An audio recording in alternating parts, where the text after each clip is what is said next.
Well, family is really important to me, and the government is keen to support families. That's why I'm delighted that we've announced hundreds of millions of pounds of new funding to roll out family hubs across the country. The centres like the one we're in today in Cornwall that bring together local services to support especially young parents to raise their families. Fantastic to meet the team here and see the incredible work that they're doing, and I'm delighted we're going to be able to do more of this right across the country.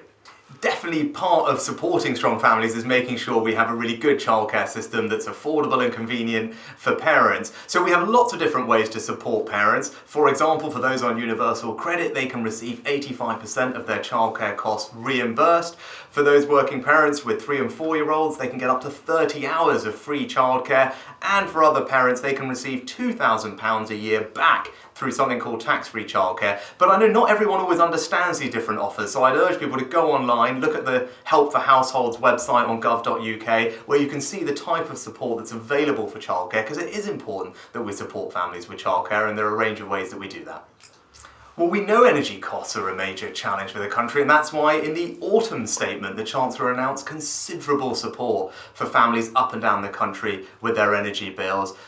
Direct payments of up to £900 to help the most vulnerable families. Obviously we have the energy price guarantee, which limits the increase in bills for families. For pensioners, we're providing a record increase, and the national living wage is also going up, putting an extra £1,600 in people's pay packets. So there's considerable support for people with energy bills, but that's why earlier this week I announced a change in how government works. We created a brand new department for energy security so that we can really focus on this issue and get people's bills down. One of my priorities is to halve inflation, and we're going to do that by reducing energy costs. That's why this week we created a brand new department led by one of my top ministers so that we can really get to grips with this issue and reduce people's energy bills over time.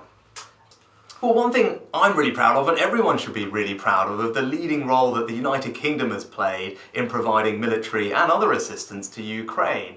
And as Prime Minister, I announced first amongst G7 countries that we would provide main battle tanks to Ukraine. That catalysed other countries doing the same. That's going to make a major difference in the coming months in the conflict. I also had very good conversations with President Zelensky yesterday about our ability to provide long-range missiles that they don't currently have, which again are going to make a big difference in the struggle against Russian aggression. And of course we're talking about further support, potentially with aircraft as well. The important first step of that journey is to make sure that we provide the training for Ukrainian pilots to be able to use that very sophisticated equipment. And we announced yesterday that again we'll be the first nation to start training Ukrainian pilots on NATO standard aircraft. That's a really positive forward step, and we will continue to stand by Ukraine because we want to see them victorious.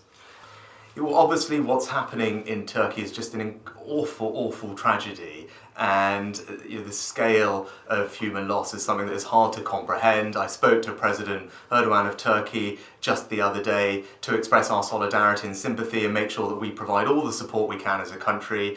People should know that we sent very quickly 77 specialist search and rescue teams who arrived a couple of days ago, started work straight away. They're already making a difference on the ground, and of course all ministers are in touch with their counterparts and to continue providing all assistance. And the government has said it will match £5 million, in fact, of everyone's contribution to the DEC appeal. So please, if you give generously, know that the government will match that and we can get that extra support to the people on the ground who need it. Well, that's not my view, that's not the government's view, but we are united in the Conservative Party in wanting to be absolutely relentless in bearing down on crime and making sure people are safe and feel safe. That's why we recently tightened up sentencing laws for the most violent criminals so they spend longer in prison. It's why we're on our way to having 20,000 more police officers on our streets, and we're giving those police officers more powers to tackle crime, whether it's stop and search or just this week in Parliament, we're giving police officers the power to tackle violent and extremist protesters. That's because we want to make sure people are safe, they feel safe, and that's what we're delivering.